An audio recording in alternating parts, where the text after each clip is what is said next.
Here's the secret gateway to a collector's paradise. Dreamcast TV. Hello, YouTubians and Internet Explorers. Today I have a fantastic military set, but unlike the videos that I've done recently, it was issued 4 years before the First World War commenced. So it gives you an idea of army life leading up to the First World War. For years and years, Germany and Britain have been locked into an arms race, and it was only a matter of time before there was a colossal war. They were itching to try out their military technological advances. Okay, so let's have a look through this set and see what it's all about. The first card, bringing in a wounded man. The next one, field wagon. Notice in this set there are lots of horses featured.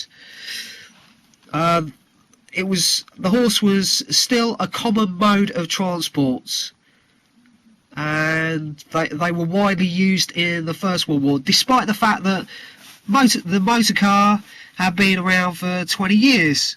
But obviously it was still not up to scratch, especially for driving over rough terrain. Here we have a manned kite. Have you ever seen a manned kite? How unusual is that? I should imagine there were safety issues with that. But then again, on the back it says these kites have been subject to many trials and have proved very satisfactory. But something must have gone wrong, because I haven't seen them on other cards issued after this, after 1910, and those First World War sets that I've recently reviewed. Apparently the manned kite was introduced by Mr SF Cody, who has made a great study of aeronautics, that's what he says here, and some excellent flights upon an all-English aeroplane. Don't forget, the aeroplane had only been recently invented as well. The Wright brothers' first successful flight with a heavier than air craft was it 1904? Anyway, the next card is laying a field telegraph line. Don't forget, the telegraph was quite new technology. The first ever radio broadcast was in 1906, I believe. Filtering water, field telegraph office in a tent. Horses again.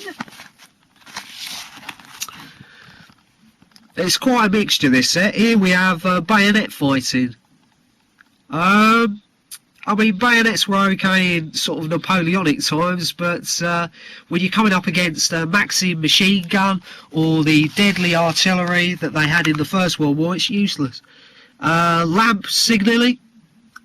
They would have been better off with smoke signals, probably. Here we have map reading. A long line of bicycles. Unpacking a wagon. Here's a particularly interesting one. I believe this is an early version of the Holt Caterpillar tractor. Benjamin Holt took out a patent for a practical continuous track, this Caterpillar track, in 1907. So 3 years prior to this, before this set was ever issued. Now, I did review a latter version in the military vehicles video, so check that out. That's quite interesting. It looks a little bit more refined than this steam engine one. And notice, strangely, the trailers don't have matching tracks. Caterpillar tracks, so that wouldn't have been much use. And check this out. I mean, this is the beginning of the 20th century, and it's got lance versus sword. They were still jousting then. This isn't medieval times, is it? Anyway, so it's an interesting mix of the old and new in this set, making gas for a war balloon. The air balloon was still quite widely used for observation, although that wouldn't be much use against heavy artillery and machine gun fire. Filling war balloon. Here we have Searchlight section, a fully inflated air balloon, and this card features a motor car. Woo! Okay, presentation of long service medals in commemorative gear. Flag signalling, state-of-the-art flag signalling. So I thought I'd show you this set, basically showing army life leading up to one of the most destructive wars in the history of mankind, and covering some of the interesting up-and-coming technologies. See you later. Oh no! I'm afraid we've run out of time. But just before you go, please leave thumbs up below. And if you'd like to see more amazing video clips like this, Subscribe to the channel by clicking on the icon up in the sky at Cream of Cards TV. if you'd like to find out more about this particular item or other such items, please feel free to pop by my website at creamofcards.com.